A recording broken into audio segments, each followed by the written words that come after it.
ನಮಸ್ತೆ ಎಲ್ರಿಗೂ, ನಾನು ಅನಿತಾ. ಇವತ್ತಿನ ರೆಸಿಪಿನಲ್ಲಿ ಕಡಿಮೆ ಸಮಯ ಕಡಿಮೆ ಪದಾರ್ಥನ ಬಳಸ್ಕೊಂಡು ವೈಟ್ ಚಿಕನ್ ಪಲಾವ್ನ ಯಾವ ರೀತಿ ಮಾಡೋದು ಅಂತ ನೋಡ್ಕೊಳ್ಳೋಣ. ತುಂಬಾ ಸುಲಭ ಮಾಡೋದು ಕೂಡ, ಕಡಿಮೆ ಸಾಮಗ್ರಿಗಳು. ಮಾಡೋದು ಹೇಗೆ ಅಂತ ನೋಡ್ಕೊಳ್ಳೋಣ. ಅದಕ್ಕೂ ಮುಂಚೆ ನೀವಿನ್ನೂ ನನ್ನ ಚಾನಲ್ಗೆ ಸಬ್ಸ್ಕ್ರೈಬ್ ಆಗಿಲ್ಲ ಅಂತಂದರೆ ಪ್ಲೀಸ್ ಸಬ್ಸ್ಕ್ರೈಬ್ ಮಾಡ್ಕೊಳ್ಳಿ. ಪಕ್ಕದಲ್ಲಿರುವಂಥ ಬೆಲ್ ಬಟನನ್ನು ಕ್ಲಿಕ್ ಮಾಡಿ. ಹಾಗೆ ವಿಡಿಯೋ ಇಷ್ಟ ಆದರೆ ಶೇರ್, ಲೈಕ್, ಕಮೆಂಟ್ ಮಾಡೋದನ್ನು ಮರಿಬೇಡಿ. ಬನ್ನಿ ಇವಾಗ ಹೇಗೆ ಮಾಡೋದು ಅಂತ ನೋಡ್ಕೊಳ್ಳೋಣ.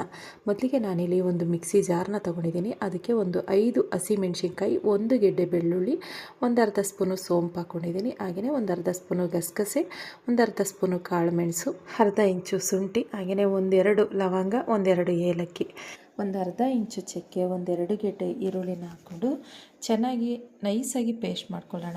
ಈ ಕಡೆ ತರಿಯಾಗೂ ಇರಬಾರ್ದು, ಆ ಕಡೆ ತುಂಬ ನೈಸಾಗೂ ಇರಬಾರ್ದು. ಆ ರೀತಿ ಗ್ರೈಂಡ್ ಮಾಡ್ಕೊತೀನಿ. ಇವಾಗ ನೋಡಿ, ಇಷ್ಟೇ ಪದಾರ್ಥ. ಇದಕ್ಕೆ ಕೊತ್ತಂಬರಿ ಆಗಲಿ ಪುದೀನ ಆಗಲಿ ಹಾಕ್ಕೊಂಡು ರುಬ್ಬೋದು ಬೇಡ. ಯಾಕೆ ಅಂದರೆ ಗ್ರೀನಾಗಿ ಆಗಿಬಿಡುತ್ತೆ. ನಮಗೆ ವೈಟ್ ಪಲಾವ್ ಬೇಕಾಗಿರೋದ್ರಿಂದ ನಾವು ಕೊತ್ತಂಬರಿ ಪುದೀನ ಏನೂ ಹಾಕೋದು ಬೇಡ. ನೋಡಿ, ನಾನು ಕೂಡ ಈ ಒಂದು ಹದವಾಗಿ ರುಬ್ಕೊಂಡು ಇದನ್ನು ಇವಾಗ ಒಂದು ಸೈಡಿಗೆ ಇಟ್ಕೊಳ್ಳೋಣ. ಅದನ್ನೆಲ್ಲ ಒಂದು ಸೈಡಿಗೆ ಇಟ್ಕೊಂಡು ನಾನಿಲ್ಲಿ ಸ್ಟವ್ ಮೇಲೆ ಕುಕ್ಕರ್ನ ಬಿಸಿಗಿಟ್ಟಿದ್ದೆ. ಆ ಕುಕ್ಕರ್ಗೆ ಒಂದು 4 ಟೇಬಲ್ ಸ್ಪೂನು ಎಣ್ಣೆ ಹಾಕ್ಕೊಂಡಿದ್ದೀನಿ. ಅದಾದಮೇಲೆ ಪಲಾವ್ ಸಾಮಾನು ಹಾಕ್ಕೊಂಡಿದ್ದೀನಿ. ಚಕ್ಕೆ, ಲವಂಗ, ಹಾಗೆಯೇ ಸ್ವಲ್ಪ ಜಾಪತ್ರೆ, ಪಲಾವ್ ಎಲೆ, ಸೋಂಪು ಇದಿಷ್ಟನ್ನು ಹಾಕ್ಕೊಂಡು ಅದೆಲ್ಲ ಹಸಿ ಸ್ಮೆಲ್ ಹೋಗೋ ತನಕ ಚೆನ್ನಾಗಿ ಫ್ರೈ ಮಾಡ್ಕೊಂಡಿದ್ದೀನಿ.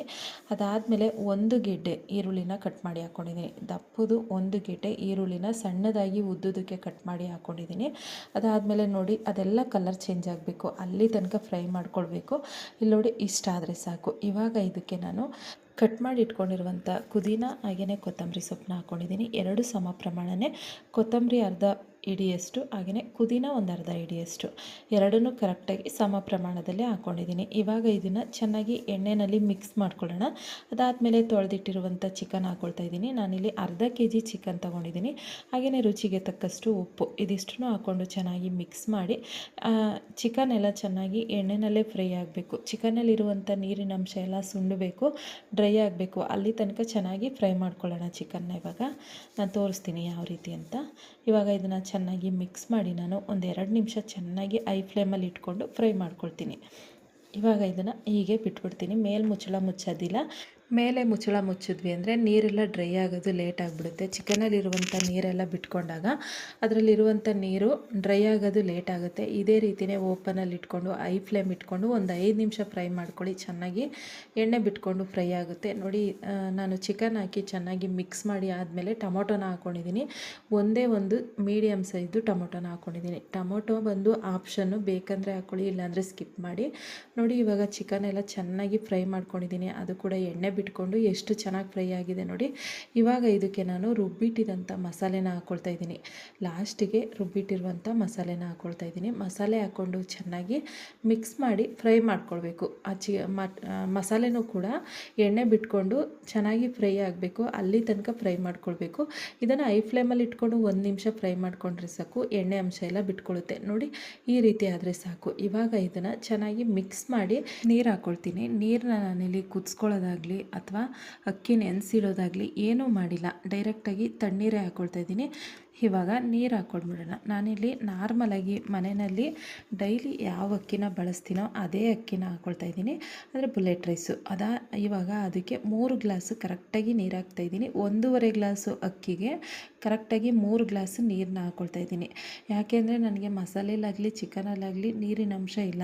ಹಂಗಾಗಿ ನಾನು ಕರೆಕ್ಟಾಗಿ ಅಳತೆ ಪ್ರಕಾರ ನೀರನ್ನ ಹಾಕ್ಕೊಳ್ತಾ ಇದ್ದೀನಿ. 1.5 ಗ್ಲಾಸು ಅಕ್ಕಿಗೆ 3 ಗ್ಲಾಸು ನೀರನ್ನ ಹಾಕ್ಕೊಂಡು ಈ ರೀತಿ ಚೆನ್ನಾಗಿ ಕುದಿಯೋದಿಕ್ಬಿಟ್ಟಿದೆ. ಅದಾದಮೇಲೆ ಇವಾಗ ಅಕ್ಕಿನ ತೊಳೆದು ಹಾಕ್ಕೊಳ್ತೀನಿ. ನೋಡಿ, ತೊಳೆದು ಇಟ್ಕೊಂಡಿದ್ದೆ, ನಾನು ನೆನೆಸಿಟ್ಟಿಲ್ಲ, ಬರೀ ತೊಳೆದು ಇಟ್ಕೊಂಡಿದ್ದೆ ಅಷ್ಟೇ. ಅದನ್ನು ಹಾಕ್ಕೊಳ್ತಾ ಇದ್ದೀನಿ. ಈ ರೀತಿ ಹಾಕ್ಕೊಂಡು ಇವಾಗ ಇದನ್ನು ಚೆನ್ನಾಗಿ ಅರ್ಧಂಬರ್ಧ ಅನ್ನ ಆಗಬೇಕು, ಇಲ್ಲೇ ಅರ್ಧಂಬರ್ಧ ಕುಕ್ ಆಗಬೇಕು ರೈಸು, ಅಲ್ಲಿ ತನಕ ಬೇಯಿಸ್ಕೊಳ್ಳೋಣ. ಆವಾಗ ಏನಾಗುತ್ತೆ, ಉದುದ್ರಾಗಿ ಚೆನ್ನಾಗಿ ಬರುತ್ತೆ. ನಾವು 3 ಗ್ಲಾಸ್ ನೀರು ಹಾಕಿದ್ರೂ ಕೂಡ ಉದುದ್ರಾಗಿ ರೈಸ್ ಚೆನ್ನಾಗಿ ಬರುತ್ತೆ. ನೋಡಿ, ಈ ರೀತಿ ಬೇಯಿಸ್ಕೊಂಡು ಅರ್ಧಂಬರ್ಧ ಕುಕ್ ಆದರೆ ಸಾಕು, ಇಷ್ಟ ಆದರೆ ಸಾಕು. ಇವಾಗ ಇದಕ್ಕೆ ನಾನು ಮುಚ್ಚಳ ಮುಚ್ಚಿ ಒಂದೇ ಒಂದು ವಿಸಲ್ ಬರೆಸ್ತೀನಿ, ಜಾಸ್ತಿ ಬರ್ಸಲ್ಲ. ಒಂದೇ ಒಂದು ವಿಸಲ್ ಬರೆಸಿ ಆಮೇಲೆ ಓಪನ್ ಮಾಡಿ ತೋರಿಸ್ತೀನಿ ನಿಮಗೆ ಎಷ್ಟು ಚೆನ್ನಾಗಿ ರೈಸ್ ರೆಡಿಯಾಗಿರುತ್ತೆ ಅಂತ. ತುಂಬಾ ಉದುದ್ರಾಗಿ ಬಂದಿರುತ್ತೆ. ಆಗಿರುತ್ತೆ, ತುಂಬ ಚೆನ್ನಾಗಿ ರೆಡಿಯಾಗಿರುತ್ತೆ. ಹಾಗೆಯೇ ಈ ಒಂದು ವೈಟ್ ಪಲಾವ್ನ ಎಷ್ಟು ಟೇಸ್ಟಿಯಾಗಿರುತ್ತೆ ಅಂದರೆ ಯಾವುದೇ ಒಂದು ಮಸಾಲೆನ ಬಳಸದೆ ನಾವು ತುಂಬಾ ಸುಲಭವಾಗಿ ನಾವು ಒಂದು ಚಿಕನ್ ಪಲಾವ್ನ ಮಾಡ್ಕೊಳ್ಬೋದು ಅಂತಂದರೆ ಅದು ವೈಟ್ ಚಿಕನ್ ಪಲಾವು. ಒಂದು ಸರಿ ಈ ವಿಧಾನದಲ್ಲಿ ಟ್ರೈ ಮಾಡಿ ನೀವೇ ಹೇಳ್ತೀರಾ. ನೋಡಿ ಇವಾಗ ಒಂದು ವಿಸಲ್ ಬಂದು ಅದು ತಣ್ಣಗಾದ್ಮೇಲೆ ನಾನು ನಿಮಗೆ ಓಪನ್ ಮಾಡಿ ತೋರಿಸ್ತಾ ಇದ್ದೀನಿ. ಮಿಕ್ಸು ಕೂಡ ಮಾಡಿದ್ದೀನಿ. ಎಷ್ಟು ಚೆನ್ನಾಗಿ ಕಾಣಿಸ್ತಾ ಇದೆಯಾ, ಅಷ್ಟೇ ಟೇಸ್ಟಿಯಾಗಿರುತ್ತೆ. ನೋಡಿದ್ರಲ್ವಾ ಇವತ್ತಿನ ವಿಡಿಯೋ ನಿಮಗೆಲ್ಲ ಇಷ್ಟ ಆಗಿದ್ರೆ ಪ್ಲೀಸ್ ಸಬ್ಸ್ಕ್ರೈಬ್ ಮಾಡ್ಕೊಂಡು ನೋಡಿ. Thank you.